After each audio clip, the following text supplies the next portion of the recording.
नमस्कार दोस्तों, मैं ललित राजपूत और मैं आपको घुमाने वाला हूँ राजस्थान के सुप्रसिद्ध शहर उदयपुर के बेहद खूबसूरत सिटी पैलेस में, जो कि भारत का दूसरा सबसे बड़ा पैलेस है मैसूर पैलेस के बाद। इस पैलेस को मेवाड़ साम्राज्य के 22 राजाओं ने करीब 400 साल में बनवाकर पूरा करवाया था। जब महाराणा उदय सिंह ने मेवाड़ की राजधानी को चित्तौड़ से उदयपुर शिफ्ट करने का फैसला लिया था, तब उन्होंने 1559 यानी 1559 में उदयपुर शहर बसाने के साथ ही इस महल का निर्माण करवाना शुरू करवा दिया था। ऐसा कहा जाता है कि मुगलों से बार बार युद्ध की स्थिति बनने के कारण ही महाराणा उदय सिंह ने इस जगह पर सिटी पैलेस बनाने का फैसला लिया था। ऐसा इसलिए क्योंकि ये जगह काफी सुरक्षित मानी जाती थी, क्योंकि ये अरावली की ऊंची पहाड़ियां, जंगलों और पिछोला झील से घिरी हुई थी। यही नहीं बल्कि इस पैलेस को अंदर से बिल्कुल भूल भुलैया की तरह बनाया गया है और इसके अंदर जाकर कोई भी इंसान कंफ्यूज हो जाता है। शायद इन्हीं सब वजहों के कारण मेवाड़ की इस विरासत पर कभी भी कोई दुश्मन कब्जा नहीं कर सका। इस पैलेस के अंदर जाने के लिए अडल्ट का टिकट प्राइस 300 रुपए का है। 5 साल से ऊपर और 18 साल से कम के बच्चों के लिए टिकट प्राइस 100 रुपए का है और 5 साल से छोटे बच्चे इस पैलेस के अंदर फ्री में जा सकते हैं। इस पैलेस की टाइमिंग की अगर हम बात करें तो ये रोजाना सुबह 9:30 बजे से शाम 5:30 बजे तक खुला रहता है। चलिए आपको लेकर चलता हूँ उदयपुर के शानदार सिटी पैलेस के अंदर और इसके इतिहास से जुड़ी सारी जानकारियाँ आप लोगों के लिए देता हूँ।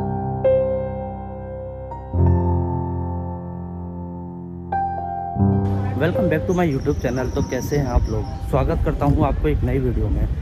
ठीक है दोस्तों, इसके गेट से ही शुरू कर लेते हैं। ये जगह कहलाती है भैरव स्थान। 16 मार्च 1559 यानी 16 मार्च 1559 में राणा उदय सिंह के पोते अमर सिंह का जन्म हुआ था। परंपरा के अनुसार राणा अपने पोते को कुलदेव श्री एकलिंग जी से आशीर्वाद दिलवाने के लिए लेकर गए। इसी स्थान पर राणा ने एक खरगोश का शिकार किया और इसको शुभ स्थान मानकर उन्होंने यहाँ एक पत्थर गाड़ दिया था। और तभी गोस्वामी प्रेमगिरी नाम के एक महात्मा ने राणा से कहा, आप अपना महल और राजधानी इसी जगह पर बनाइए। और इसके बाद महाराणा उदय सिंह ने राय आंगन में नव चौकी महल की नींव रखवाई। तो दोस्तों आपकी जानकारी के लिए मैं बता दूं, जितने भी हिंदू राजा हुए हैं उन्होंने शहर बनाए, उनके नाम के पीछे पुर लगा, जैसे जयपुर, जोधपुर और उदयपुर। और जिन जिन शहरों को मुस्लिम राजाओं ने बसाया उनके नाम के पीछे बाद लगा, जैसे हैदराबाद, औरंगाबाद और अहमदाबाद। यहाँ से सिटी पैलेस में कई सारे गेट्स यानी कि पॉल बने हुए हैं, जो हैं बड़ी पॉल, त्रिपोलिया पॉल, हाथी पॉल, तोरण पॉल। और अब हम जिस गेट के अंदर जा रहे हैं उसको बोला जाता है दरीखाना की पॉल। यहाँ पर अंदर घुसते ही सबसे पहले आपको गणेश जी की मूर्ति दिखाई देगी, जो कि 400 साल पुरानी है। आगे चलते ही आपको लक्ष्मी जी की मूर्ति देखने को मिलेगी, जो कि हाथी के ऊपर विराजमान है, जिसको बोला जाता है गज लक्ष्मी। यहाँ आपको श्रीनाथ जी की तस्वीर देखने को मिलेगी, जिनका स्थान नाथद्वारा में है। और साथ ही एकलिंग जी की प्रतिमा देखने को मिलेगी, जो कि मेवाड़ के आराध्य देव हैं, जो भगवान शिव का स्वरूप है। इस एरिया को राय आंगन बोलते हैं। यहाँ पहले राजाओं के राज तिलक हुआ करते थे। ये जो सामने आप देख रहे हैं ये हल्दी घाटी एरिया बोलते हैं। 18 जून 1576 में एक लड़ाई हुई थी अकबर और महाराणा प्रताप के बीच। उस युद्ध के कुछ अवशेष रखे हुए हैं, मैं आपको दिखाता हूँ। ये हल्दी घाटी की मिट्टी रखी हुई है। मैं आ गया हूँ महाराणा प्रताप कक्ष, मतलब शस्त्रागार रखे हुए महाराणा प्रताप के। आइए आपको उस कमरे में लेके चलता हूँ जहाँ महाराणा प्रताप के ओरिजिनल हथियार रखे गए हैं। अब हम महाराणा प्रताप कक्ष के अंदर आ गए हैं और ये है उनका सुरक्षा कवच। इसी सुरक्षा कवच को पहनकर महाराणा प्रताप युद्ध के लिए जाया करते थे। ये लोहे का बनाया हुआ कवच है। इसे देखकर ही आपको पता लग रहा होगा कि ये कितना मजबूत होगा। इसी के बराबर वाले खाने में महाराणा प्रताप की तलवार और ढाल रखी गई हैं और उसके आगे वाले खाने में उनकी तीर, कमान वगैरह रखे गए हैं। ऐसा बताया जाता है कि इन सब हथियारों का वजन कुल मिलाकर 35 किलो का है। आज भी यहाँ नवरात्रों में विधि विधान से पूजन होता है। जब महाराणा प्रताप युद्ध के लिए जाया करते थे तो दुश्मन के हाथियों को कंफ्यूज करने के लिए अपने घोड़े चेतक को हाथी के बच्चे जैसा दिखने वाला कवच पहना देते थे। जब दुश्मन का हाथी उसे देखता था तो उसे ये अपने बच्चे जैसा लगता था और वो इस पर अटैक नहीं करता था।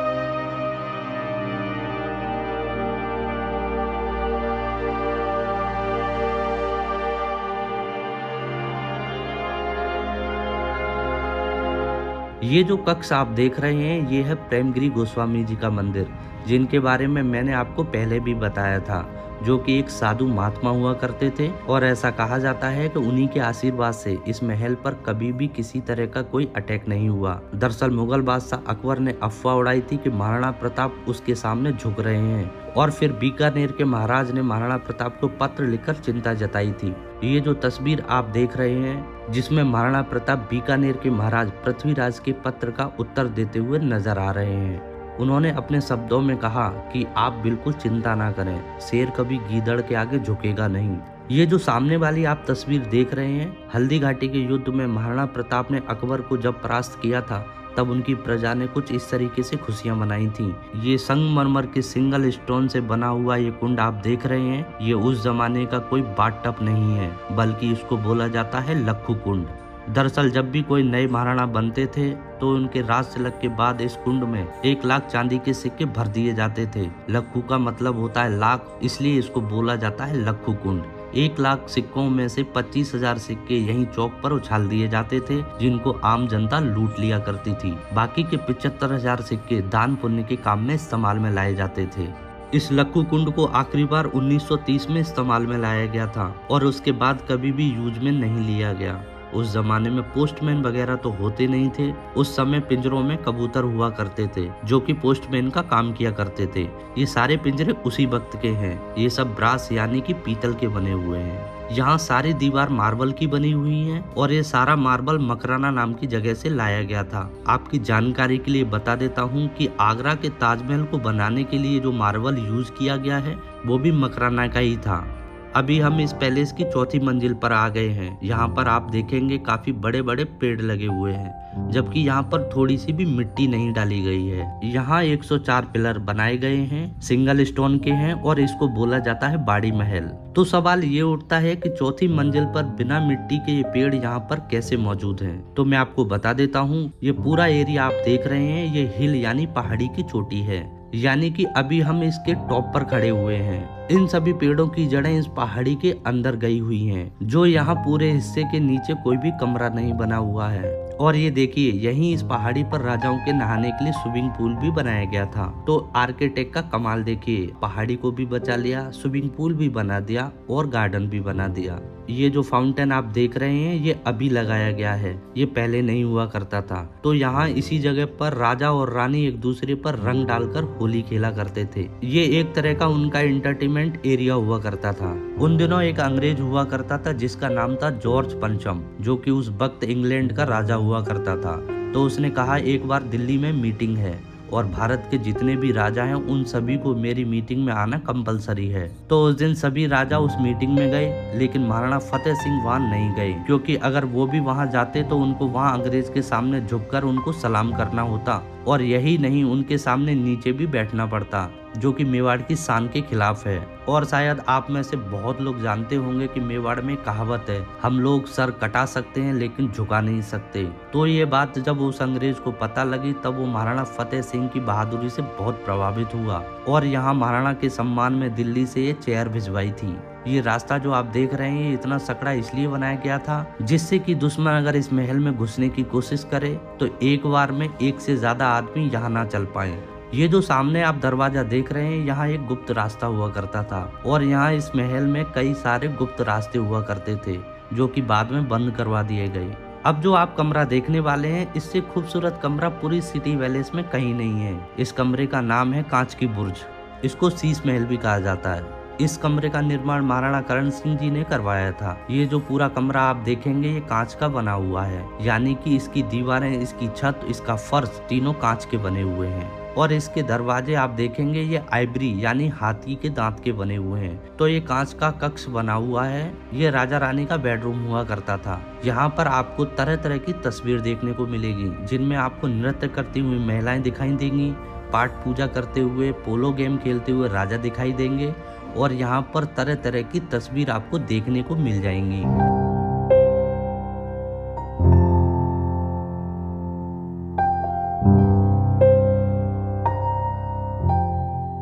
ये वाला कमरा आप देख रहे हैं दरअसल एक ये लाइब्रेरी है।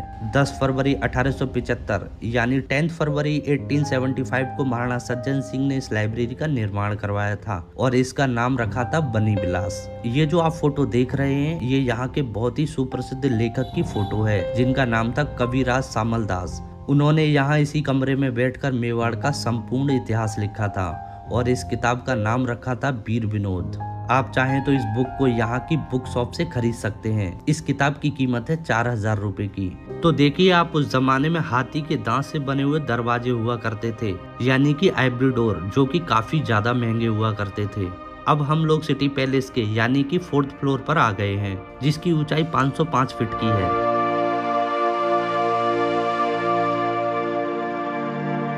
और दोस्तों आपकी जानकारी के लिए बता देता हूँ, बॉलीवुड एक्ट्रेस जूही चावला जी ने अपना घूंघट यहीं उठाया था।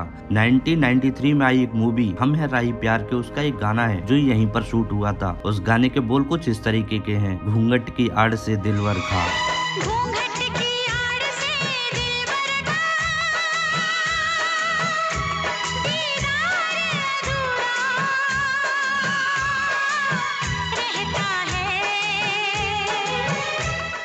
मुझे चलना है इस साइड।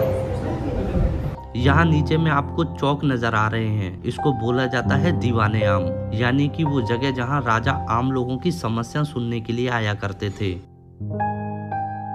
ये है मोती महल। इसका निर्माण महाराणा करण सिंह जी ने 1620 में करवाया था। होली, दिवाली और अन्य त्योहारों पर दीवाने आम में डांस और तरह तरह के प्रोग्राम्स का आयोजन करवाया जाता था और यहाँ मोती महल से रानियां डांस के प्रोग्राम को देखा करती थी। तो यहाँ जो गिलास लगे हुए हैं उनसे रानियां बाहर तो देख सकती थी, लेकिन बाहर वाला कोई भी इंसान रानी को नहीं देख सकता था। यहाँ पर आप देखेंगे छोटा सा शतरंज का बोर्ड भी बना हुआ है। तो यहाँ पर महाराणा शतरंज यानी कि चेस भी खेला करते थे और वहाँ सामने उनकी बैठक हुआ करती थी। यहाँ पर बैठकर वो हुक्का पीते थे।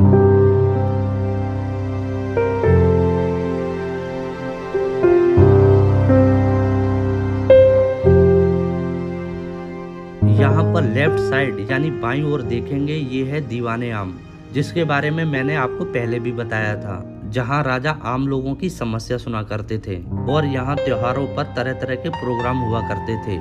ये जो आप राइट साइड यानी दाईं तरफ आप देख रहे होंगे, इसको बोला जाता था दीवाने खास। यहाँ पर बैठकर राजा अपने मंत्रियों के साथ मीटिंग किया करते थे। इस दीवाने खास को मैं नीचे चलकर भी दिखाऊंगा। दोस्तों आपको ये ग्राउंड जो दिख रहा है, ये 7 बजे से 8 बजे शाम को इस जगह पर शो होता है, जो कि बहुत ही शानदार प्रदर्शन रहता है, जिसको मानक चौक बोलते हैं। यहाँ कई बॉलीवुड मूवी की शूटिंग भी हुई है, जैसे प्रेम रतन धन पायो, ये जवानी है दीवानी। अगर हम बात करें उदयपुर की पॉपुलेशन की, तो यहाँ की जनसंख्या 6.5 करोड़ है, जो कि इस पैलेस से आपको 70% उदयपुर दिखाई देता है। ये है महाराणा भोपाल सिंह जी, उदयपुर के सबसे लास्ट ऑफिशियल राजा थे। बताया जाता है कि जब ये 18 साल के थे तब घोड़े से गिरे और फिर इनकी बैकबोनों में टीबी हो गई थी। इसी वजह से सामने आपको व्हील चेयर दिखाई देगी, जो कि महाराणा भोपाल सिंह जी की है। इन्होंने बहुत सारी बिल्डिंग डोनेट की थी। 1948 यानी 1948 के अंदर उन्होंने अपना किंगडम सरदार वल्लभ भाई पटेल को सौंप दिया था और एक एग्जाम्पल सेट किया। उसके तहत उदयपुर की कई सारी बिल्डिंग जैसे हॉस्पिटल, चर्च, कॉलेज, कोर्ट, कलेक्ट्री आदि बिल्डिंग को डोनेट की। एग्जाम्पल है MB हॉस्पिटल यानी महाराणा भोपाल बड़ा हॉस्पिटल, जहाँ लाखों गरीबों का मुफ्त में इलाज किया जाता है। ये लिफ्ट 1940 में महाराणा भोपाल सिंह जी के लिए उस समय लगाई गई थी। यहाँ पर जितने भी आपको सोफे, कारपेट, चेयर, टेबल, लैंप वगैरह दिखाई दे रहे हैं, ये सभी ज्यादा पुराने नहीं हैं। ये सभी 1955 यानी 1955 के हैं। 1620 में यहाँ पर डुप्लीकेट सन लगाया हुआ था। बाद में इसको चेंज करके गोल्ड का सन लगाया गया महाराणा भोपाल सिंह जी के लिए। यहाँ पर जितने भी राजा हुए वो सभी सूर्यवंशी थे। जब बरसात के मौसम में बाहर सूरज दिखाई नहीं आता था तो राजा यहाँ इस कमरे में आकर सोने से बने सूर्य देवता को नमन किया करते थे। इस सन का जो बेस है वो कॉपर का है। इसके ऊपर 1 किलो 80 ग्राम सोना लगा है। तो अब हम यहाँ नीचे दीवाने खास में आ गए हैं। यहाँ पर राजा अपने मंत्रियों के साथ तो मीटिंग किया ही करते थे और साथ ही साथ यहाँ दीवाने आम की तरह ही त्योहारों पर नाच गाने का प्रोग्राम्स वगैरह हुआ करते थे। सामने जो खिड़की नजर आ रही है वहाँ से राजा डांस या जो भी प्रोग्राम हुआ करता था उसको देखा करते थे और बगल में जो खिड़कियाँ आपको नजर आ रही हैं वहाँ से रानियां खड़ी होकर प्रोग्राम्स को देखा करती थी। ये जो खिड़कियां मैंने आपको बताई जहां पर रानियां खड़ी होकर डांस को देखा करती थी, ये उस समय बंद रहा करती थी। और मैं आपको ये बता देता हूँ, इन खिड़कियों से रानियां तो नीचे का सारा प्रोग्राम देख सकती थी, लेकिन नीचे वाला कोई भी शख्स ऊपर रानियों को नहीं देख सकता था। ये सारा जो कांच का काम आप देख पा रहे हैं, ये 1874 यानी 1874 में किया गया था और ये सारा बेल्जियम ग्लास का काम है। और खास बात यह है कि यहाँ पर किसी भी कलर का इस्तेमाल नहीं किया गया है। ये जो सारा काम आप देख रहे हैं, ये केवल कांच से किया गया है। ये वाला कमरा आप देख रहे हैं, इसको बोला जाता है गीतम निवास। ये उस समय महाराणा का समर पैलेस हुआ करता था। इस कक्ष समेत महाराणा जगदीश सिंह ने 18वीं शताब्दी में जग निवास का भी निर्माण करवाया था, जो कि आज की डेट में ताज लेक पैलेस के नाम की एक आलीशान 5 स्टार प्रॉपर्टी है। अभी हम जिस जगह खड़े हैं उसको बोला जाता है मोर चौक। इस जगह का निर्माण महाराणा करण सिंह जी ने 17वीं शताब्दी में करवाया था। यहाँ पर जितना भी कांच का काम है, यानी कि जितनी भी पच्चीकारी की गई है, इसको महाराणा सज्जन सिंह ने 19वीं शताब्दी में करवाया था। यहाँ पर जितने भी महल और मंदिरों के ऊपर स्वर्ण कलश देखेंगे, वो सारे स्वतंत्र राज्य के चिन्ह हैं, यानी कि इंडिपेंडेंस की निशानी है। ये वाला कमरा आप देख रहे हैं, इसको बोला जाता है मानक महल। उस समय खाने पीने का कमरा हुआ करता था, यानी कि डाइनिंग हॉल। जैसा कि आपने दीवाने खास में देखा, ये भी उसी तरह से बेल्जियम ग्लास का बना हुआ है। इस कक्ष को महाराणा करण सिंह जी ने बनवाया था और ये सारा का सारा कांच का काम आप देख रहे हैं, इसको महाराणा स्वरूप सिंह जी ने 19वीं शताब्दी में करवाया था।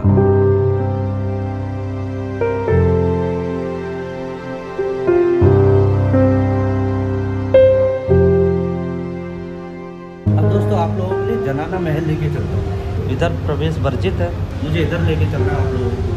तो अब हम जा रहे हैं जनाना महल की तरफ। तो आपकी जानकारी के लिए बता देता हूँ कि जब भी कोई रानी के पति की मृत्यु हो जाया करती थी, यानी कि जब वो विधवा हो जाती थी, तब उनको इधर जनाना महल में शिफ्ट कर दिया जाता था और यहाँ पर पुरुषों का आना पूरी तरह से वर्जित हुआ करता था। तो जब भी यहाँ पर कोई फेस्टिवल प्रोग्राम, शादी विवाह वगैरह हुआ करता था, तो उनको इस प्रोग्राम में शामिल नहीं किया जाता था। ये वाला कमरा आप देख रहे हैं, ये विडो यानी कि विधवा रानी का बेडरूम हुआ करता था, जो कि दिखने में एकदम साधारण सा लगेगा, बिना किसी चमक धमक के। ये जो बेड आपको दिख रहा है, ये चांदी का बेड है और यहाँ से लेकर आखिरी तक ये पूरा बेडरूम उन्हीं के लिए हुआ करता था। ये वाला पंखा आप देख रहे हैं, ये मिट्टी के तेल यानी केरोसिन से चला करता था। महाराणा भोपाल जी का भी फोटो आपको इस कक्ष में नजर आएगा। यहाँ पर सबसे आखिरी में रही थी राजमाता श्री गुलाब कुंवर जी, जो कि महाराणा भोपाल सिंह जी की पत्नी थी, जिनका 1973 यानी 1973 में देहांत हो गया था। यहाँ पर आप देखेंगे भगवान श्री कृष्ण का झूला भी रखा है। तो रानी के पास जब भी समय हुआ करता था, तो यहाँ बैठे बैठे भगवान कृष्ण को झूले पर झुलाया करती थी। यहाँ आप देखेंगे तांबे के बर्तन भी रखे हुए हैं। बताया जाता है महाराणा भोपाल सिंह जी की पत्नी गुलाब कुंवर जी के बच्चा नहीं था, तो यहाँ श्रीनाथ जी भगवान के लिए प्रसाद बनाने के लिए आया करते थे। ये सिर्फ भगवान के लिए प्रसाद बनाने के लिए बर्तन रखे हुए हैं। ये बर्तन उसी समय के हैं। अब मैं आप लोगों को दिखाने वाला हूँ भोपाल निवास। ये कमरा जो आप देख रहे हैं, ये भोपाल निवास है। यहाँ पर जो झूमर आप देख रहे हैं, ये बेल्जियम इंग्लैंड का है। ये जो ऊपर में फैन आप देख रहे हैं, ये इटली का है और जो नीचे जो फैन रखा है, ये केरोसिन से चलने वाला पंखा है। यहाँ पर टूटी हुई मूर्तियों के अवशेष रखे हुए हैं, ये देखो ये यहाँ पर जो आपको मूर्तियाँ दिखाई दे रही हैं, दुश्मनों द्वारा अटैक में डैमेज हुई मूर्तियां हैं। वैसे तो यहाँ पर इस पैलेस में कभी भी कोई अटैक नहीं हुआ। ये सारी मूर्तियां आपको दिख रही हैं, ये आसपास के किलों की हैं। तो इन मूर्तियों में आपको अलग अलग किलों की क्षतिग्रस्त मूर्तियां आपको नजर आएंगी, जैसे चित्तौड़गढ़, कुंभलगढ़ और आसपास के किलों की मंदिरों की डैमेज मूर्तियां भी यहाँ पर रखी हुई हैं।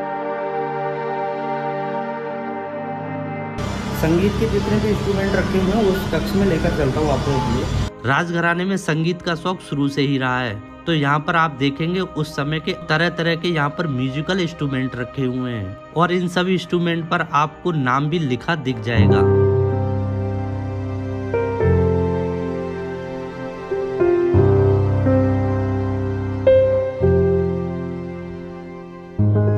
आपकी जानकारी के लिए मैं आपको बता देता हूं कि इस महल को यहाँ के ओनर अरविंद सिंह मेवाड़ और महेंद्र सिंह मेवाड़ शादी विवाह वगैरह के लिए रेंट पर भी देते हैं, लेकिन इसकी कीमत सुनकर शायद आपके होश उड़ जाएंगे। दिसंबर 2018 में यहाँ पर एक प्रोग्राम हुआ था, जिसमें मुकेश अंबानी जी ने 4 दिन के लिए ये पूरा पैलेस बुक करवा दिया था बल्कि यही नहीं, इसके आसपास के 5 स्टार होटल, हेरिटेज प्रॉपर्टी जैसे कि लेक पैलेस, जगमंदिर, उदय विलास, लीला, ये सारे के सारे बुक करवा दिए थे।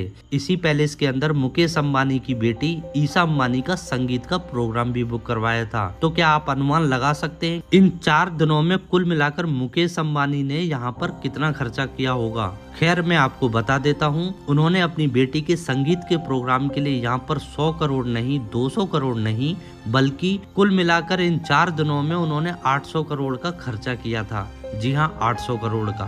खैर, अभी हम जो पूरा पैलेस घूम कर आए हैं, इसमें कुल मिलाकर हमने 1.5 किलोमीटर के करीब घूमा है और हमने 235 सीढ़ियाँ चढ़ी और उतरी हैं। तो दोस्तों, ये था उदयपुर का बहुत ही सुंदर और ऐतिहासिक सिटी पैलेस। तो सिटी पैलेस पूरा घूम कर आ गया हूँ। आई होप आप लोगों के लिए वीडियो पसंद आया होगा। अगर वीडियो पसंद आया तो वीडियो को लाइक कर दें, साथ ही चैनल को सब्सक्राइब कर दें नोटिफिकेशन के साथ में, ताकि मेरे ऐसे ही वीडियोज़ आप लोगों के लिए मिलते रहेंगे। तो फिर मिलते हैं किसी और नई वीडियो में, तब तक के लिए टेक केयर, धन्यवाद।